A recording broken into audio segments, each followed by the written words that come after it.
আসসালামু আলাইকুম রহমতুল্লাহ।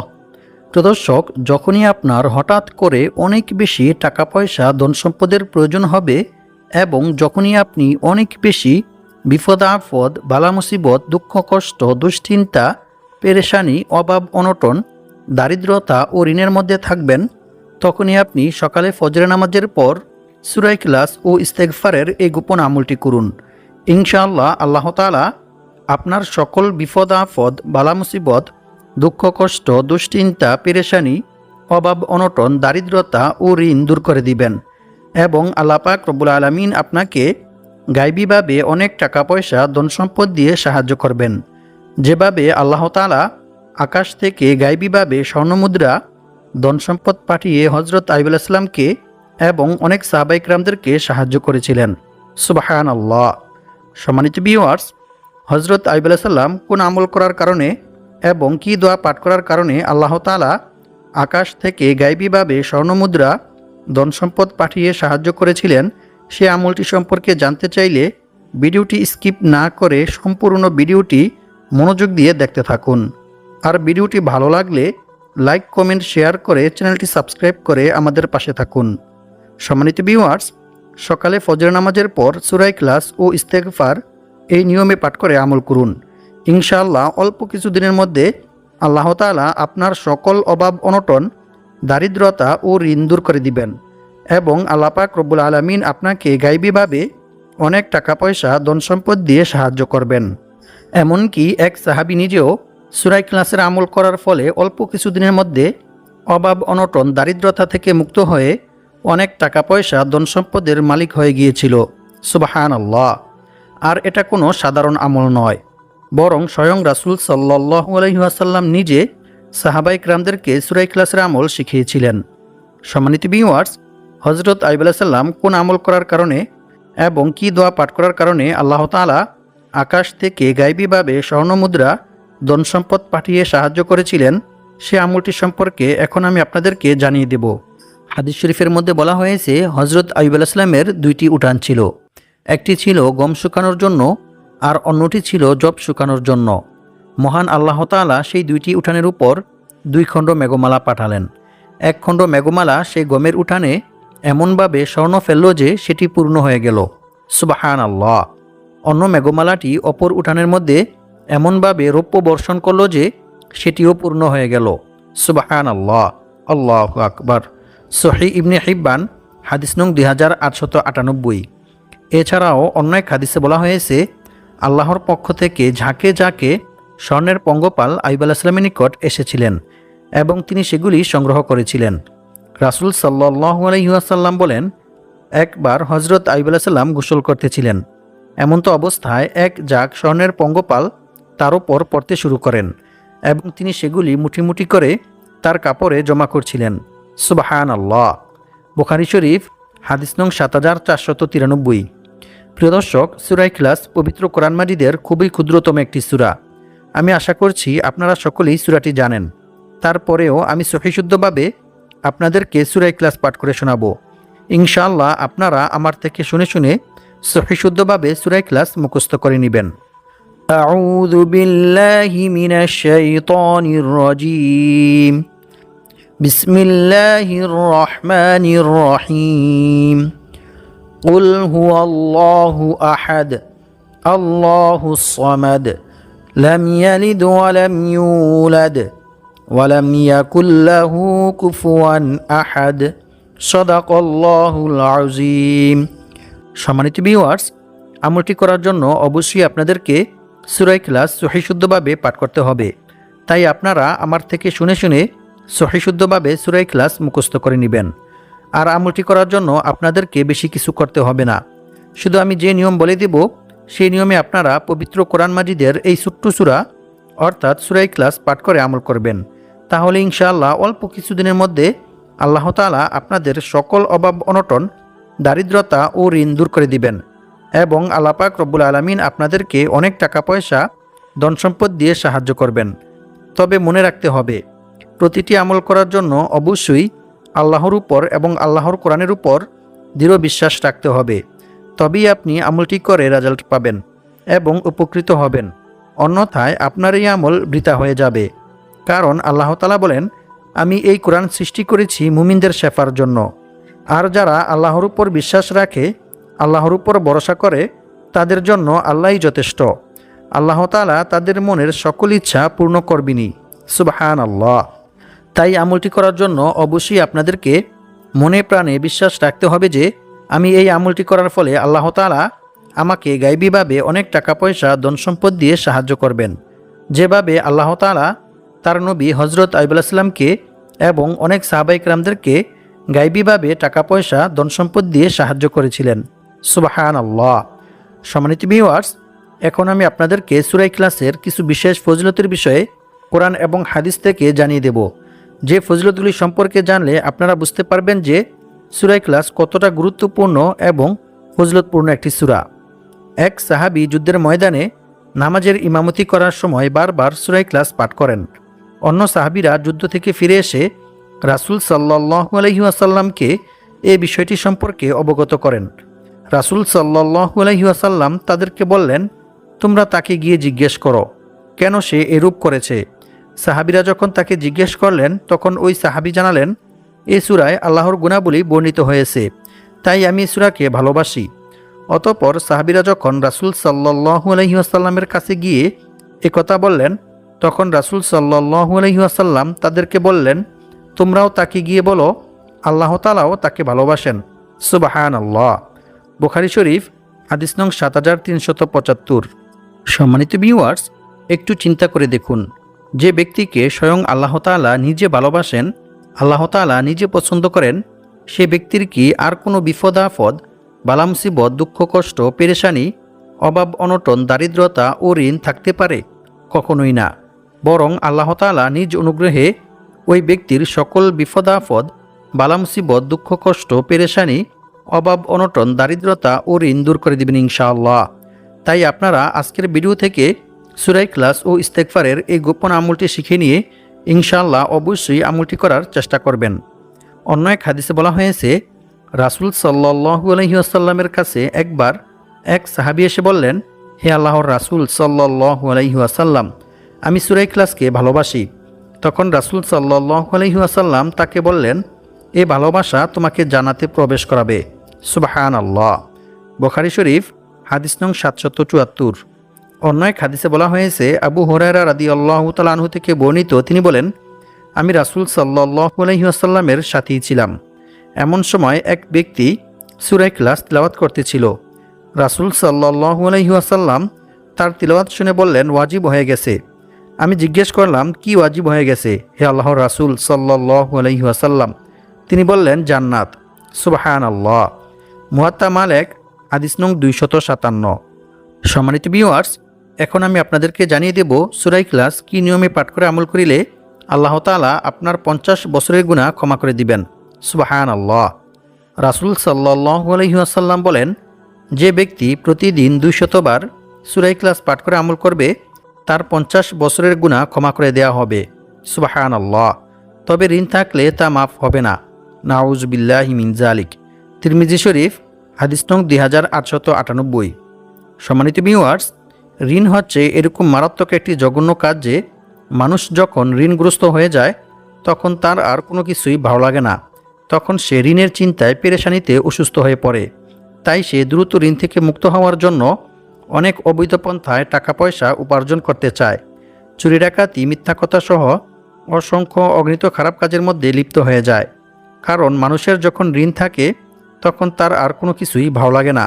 তাই আজকের ভিডিওতে আমি আপনাদেরকে সূরা ইখলাস ও ইস্তেগফারের এমন একটি আমল শিখিয়ে দেব, যে আমলটি করিলে আল্লাহ তাআলা আপনার পাহাড় পরিমাণ ঋণ পরিশোধ করার ব্যবস্থা করে দিবেন। সুবহানাল্লাহ। তাই ভিডিওটি না টেনে সম্পূর্ণ ভিডিওটি মনোযোগ দিয়ে দেখতে থাকুন। অন্য এক হাদিসে বলা হয়েছে, রাসূল সাল্লাল্লাহু আলাইহি ওয়াসাল্লাম বলেন, যে ব্যক্তি কুল হুয়াল্লাহু আহাদ সূরা ইখলাস শেষ পর্যন্ত 10 বার পাঠ করবে, আল্লাহ তাআলা সেই ব্যক্তির জন্য জান্নাতে একটি মহল অর্থাৎ একটি ঘর নির্মাণ করে দিবেন। সুবহানাল্লাহ। আল্লাহু আকবার। অন্য এক হাদিসে বলা হয়েছে, আবু সাঈদ খুদরি রাদিয়াল্লাহু তাআলা আনহু থেকে বর্ণিত, তিনি বলেন, এক ব্যক্তি অন্য এক ব্যক্তিকে রাতে বারবার সূরা ইখলাস পাঠ করতে শুনেন।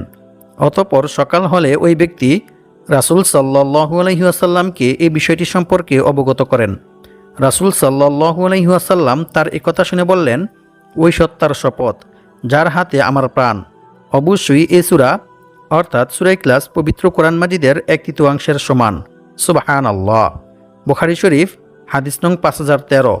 অর্থাৎ যে ব্যক্তি সূরা ইখলাস 3 বার পাঠ করবে তার আমলনামায় 1 খতম কোরআন তিলাওয়াত করার সওয়াব লেখা হবে। সুবহানাল্লাহ, আল্লাহু আকবার। সম্মানিত ভিউয়ার্স, সূরা ইখলাসের এ সকল ফজিলত শুনে বুঝতেই পারতেছেন যে সূরা ইখলাস কতটা গুরুত্বপূর্ণ এবং ফজিলতপূর্ণ একটি সূরা।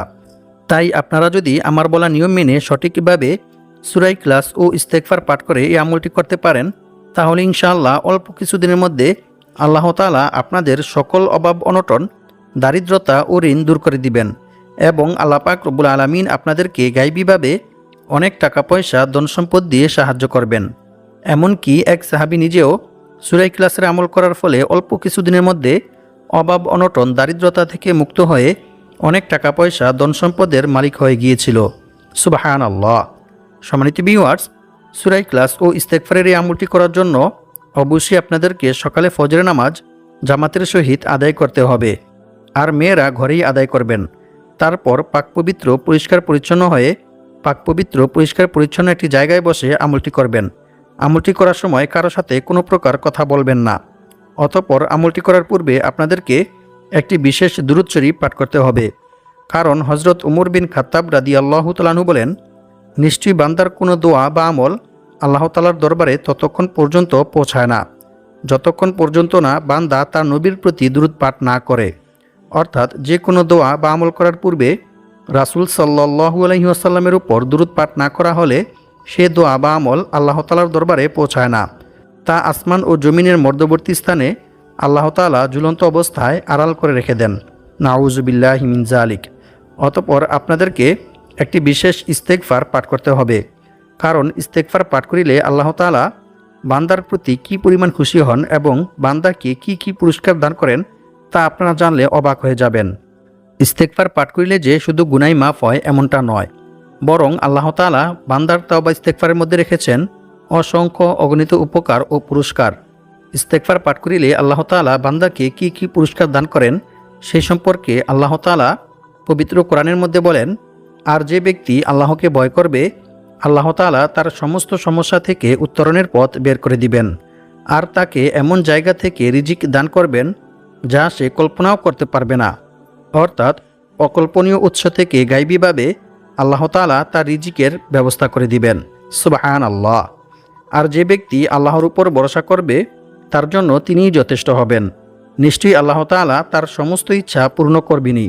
সুবহানাল্লাহ। সূরাতুত তলাক আয়াত নং 2 থেকে 3। সম্মানিত ভিউয়ার্স, আল্লাহ তাআলাকে ভয় করার সর্বোত্তম মাধ্যম হচ্ছে তাওবা ইস্তেগফার করা, ক্ষমা প্রার্থনা করা। বান্দার দ্বারা ইচ্ছায় কিংবা অনিচ্ছায় কোনো গুনাহ সংঘটিত হয়ে গেলে বান্দা যদি আল্লাহর ভয়ে, আল্লাহর আযাবের ভয়ে আল্লাহ তাআলার নিকট তাওবা ইস্তেগফার করে ক্ষমা প্রার্থনা করে, তাহলে আল্লাহ তাআলা অনেক খুশি হন এবং আল্লাহ তাআলা বান্দার প্রতি খুশি হয়ে বান্দাকে অসংখ্য অগণিত পুরস্কার দান করেন। রাসূল সাল্লাল্লাহু আলাইহি ওয়াসাল্লাম বলেছেন, যে ব্যক্তি বেশি বেশি তাওবা ইস্তেগফার পাঠ করবে আল্লাহ তাআলা তার সমস্ত সমস্যা থেকে উত্তরণের পথ বের করে দিবেন। তার সমস্ত বিপদ আপদ, বালা মুসিবত, দুঃখ কষ্ট, পেরেশানি, অভাব অনটন, দারিদ্রতা দূর করে দিবেন এবং আল্লাহ পাক রব্বুল আলামিন তাকে এমন জায়গা থেকে রিজিক দান করবেন যা সে কল্পনাও করতে পারবে না। অর্থাৎ তার ধারণার বাইরে থেকে গায়বীভাবে আল্লাহ তাআলা তার রিজিকের ব্যবস্থা করে দিবেন। সুবহানাল্লাহ। সুনানে আবু দাউদ হাদিস নং 1518। আর আল্লাহ তাআলার উপর ভরসা করার সর্বোত্তম মাধ্যম হচ্ছে বিপদ আপদ, বালা মুসিবত, দুঃখ কষ্ট, পেরেশানি, অভাব অনটন, দারিদ্রতা সর্ব অবস্থায় আল্লাহর উপর ভরসা করতে হবে। আল্লাহ ব্যতীত অন্য কারো উপর ভরসা করা যাবে না। এমনকি রাসূল সাল্লাল্লাহু আলাইহি ওয়াসাল্লাম বলেছেন, অন্য কারো কাছে নিজের অভাব ও সমস্যার কথাও বলা যাবে না, বরং রিজিক বৃদ্ধি হওয়ার এবং বিপদ আপদ, বালা মুসিবত, দুঃখ কষ্ট, পেরেশানি, অভাব অনটন, দারিদ্রতা ও ঋণ থেকে মুক্ত হওয়ার যে সকল আমল ও দোয়া রয়েছে সেগুলির মাধ্যমে আল্লাহ তাআলার নিকট দোয়া করে সাহায্য চাইতে হবে। তবেই আল্লাহ তাআলা সেই ব্যক্তির সকল বিপদ আপদ, বালা মুসিবত, অভাব অনটন, দারিদ্রতা ও ঋণ দূর করে দিবেন ইনশাআল্লাহ। সম্মানিত ভিউয়ার্স, এখন আমি আপনাদেরকে সূরা ইখলাস ও ইস্তেগফারের এই মূল্যবান আমলটি সম্পর্কে জানিয়ে দেব। সম্মানিত ভিউয়ার্স, সূরা ইখলাসের এই আমলটি প্রথমত দুইটি নিয়মে করা যায়। প্রথম যে নিয়মটি রয়েছে সেটি হচ্ছে, এক সাহাবী রাসূল সাল্লাল্লাহু আলাইহি ওয়াসাল্লামের কাছে এসে দারিদ্রতার অভিযোগ করলেন। রাসূল সাল্লাল্লাহু আলাইহি ওয়াসাল্লাম তাকে বললেন, যখন তুমি ঘরে প্রবেশ করবে তখন সালাম দিবে, অতঃপর একবার সূরা ইখলাস পাঠ করবে। ওই সাহাবী রাসূল সাল্লাল্লাহু আলাইহি ওয়াসাল্লামের কথা মতো সূরা ইখলাসের এই আমল করার ফলে অল্প কিছুদিনের মধ্যে আল্লাহ তাআলা তার সকল অভাব অনটন দারিদ্রতা দূর করে দিয়েছিলেন এবং সেই সাহাবী অনেক টাকা পয়সা ধন সম্পদের মালিক হয়ে গিয়েছিল। সুবহানাল্লাহ। কুরতুবী শরীফ। আর 2 নং যে আমলটি রয়েছে সেই আমলটি করার জন্য অবশ্যই আপনাদেরকে সকালে ফজরের নামাজ জামাতের সহিত আদায় করতে হবে। তারপর পাক পবিত্র অবস্থায় ওযু অবস্থায় আমলটি করবেন। আমলটি করার জন্য প্রথমে আপনাদেরকে একটি দুরূদ শরীফ পাঠ করতে হবে। দুরূদ শরীফটি হচ্ছে আল্লাহুম্মা সাল্লি ওয়া সাল্লিম আলা নাবিয়িনা মুহাম্মদ। এই দুরূদ শরীফটি 51 বার পাঠ করবেন। এরপর লা হাওলা ওয়ালা কুওয়াতা ইল্লা বিল্লাহ এই ইস্তেগফারটি 71 বার পাঠ করবেন। এরপর আরও একটি ইস্তেগফার পাঠ করবেন। ইস্তেগফারটি হচ্ছে আল্লাহুম্মা ইন্নী আউযু বিকা মিনাল কিল্লাতি ওয়াল ফাকরি ওয়াল যিল্লাতি ওয়া আউযু বিকা আন আজলিমা আও উজলিমা। অর্থ, হে আল্লাহ, আপনি আমাকে অভাব অনটন লাঞ্ছনা থেকে মুক্তি দিন এবং অত্যাচার করা ও অত্যাচারিত হওয়া থেকে আপনার নিকট আশ্রয় চাই। আমিন। যে ব্যক্তি এই ইস্তেগফারটি 21 বার পাঠ করবে, আল্লাহ তাআলা তার সকল অভাব অনটন দারিদ্রতা দূর করে দিবেন। সুবহানাল্লাহ। এরপর আরও একটি ইস্তেগফার পাঠ করবেন। সেই ইস্তেগফারটি হচ্ছে আল্লাহুম্মা গফিরলি যামবি ওয়া ওয়াসি'লি ফি দারি ওয়া বারিকলি ফি রিজকি। এই ইস্তেগফারটি 21 বার পাঠ করবেন। এই ইস্তেগফারটি পাঠ করিলে আল্লাহ তাআলা আপনার সকল বিপদ আপদ, বালা মুসিবত, দুঃখ কষ্ট, পেরেশানি, অভাব অনটন, দারিদ্রতা ও ঋণ দূর করে দিবেন এবং আল্লাহ পাক রব্বুল আলামিন আপনাকে গায়বীভাবে অনেক টাকা পয়সা ধন সম্পদ দিয়ে সাহায্য করবেন। সুবহানাল্লাহ। এরপর সুবহানাল্লাহ ৫৫০ বার, আলহামদুলিল্লাহ ৫৫০ বার পাঠ করবেন। অতঃপর ইয়া রাজ্জাকু এই ইসমে আজমটি 21 বার পাঠ করবেন। এরপর ইয়া কাদিয়াল হাজাত এই দোয়াটি 10 বার পাঠ করবেন। অতঃপর সূরা ইখলাস 21 বার পাঠ করবেন। প্রত্যেকবার সূরা ইখলাস পাঠ করার পূর্বে বিসমিল্লাহির রহমানির রহিম পাঠ করে নেবেন। এরপর সূরা ইখলাস পাঠ করা শেষ হলে কয়েকবার ইস্তেগফার ও দুরূদ শরীফ পাঠ করে আল্লাহ তাআলার নিকট দোয়া করবেন। দোয়ার মধ্যে আপনি যা চাইবেন ইনশাআল্লাহ আল্লাহ তাআলা আপনাকে তাই দান করবেন। তবে দোয়ার মধ্যে আরও একটি দোয়া পাঠ করবেন। সেই দোয়াটি হচ্ছে আল্লাহুম্মা কফিনি বিহালালিকা আন হারামিকা ওয়া আগনিনি বিফদলিকা আম্মান সিওয়াক। এরপর দোয়া শেষ করার পূর্বে ইয়া দাল জালালি ওয়াল ইকরাম ইয়া হাইয়ু ইয়া কাইয়ুম পাঠ করে দোয়া শেষ করবেন। দোয়া শেষ করে কয়েকবার ইস্তেগফার ও দুরূদ শরীফ পাঠ করে নেবেন। এরপর আরও একটি দোয়া 3 বার পাঠ করবেন। এই দোয়াটি পাঠ করিলে আল্লাহ তাআলা আপনার রিজিক ও জ্ঞান বুদ্ধি বৃদ্ধি করে দিবেন। সুবহানাল্লাহ। দোয়াটি হচ্ছে আল্লাহুম্মা ইন্নী আসআলুকা ইলমান নাফিআ ওয়া রিজকান তাইয়্যিবা ওয়া আমালান মুতাকাব্বালা। সম্মানিত ভিউয়ার্স, এই নিয়মে সূরা ইখলাস ও ইস্তেগফার পাঠ করে আমল করিলে ইনশাআল্লাহ আল্লাহ তাআলা আপনার সকল অভাব অনটন, দারিদ্রতা ও ঋণ দূর করে দিবেন এবং আল্লাহ তাআলা আপনাকে গায়বীভাবে অনেক টাকা পয়সা ধন সম্পদ দিয়ে সাহায্য করবেন। আল্লাহ পাক রব্বুল আলামিন আমাদের সবাইকে সূরা ইখলাস ও ইস্তেগফারের এই আমলটি করে বিপদ আপদ, বালা মুসিবত, দুঃখ কষ্ট, পেরেশানি, অভাব অনটন, দারিদ্রতা ও ঋণ থেকে মুক্ত হয়ে অনেক টাকা পয়সার মালিক হওয়ার তৌফিক দান করুক। আমিন।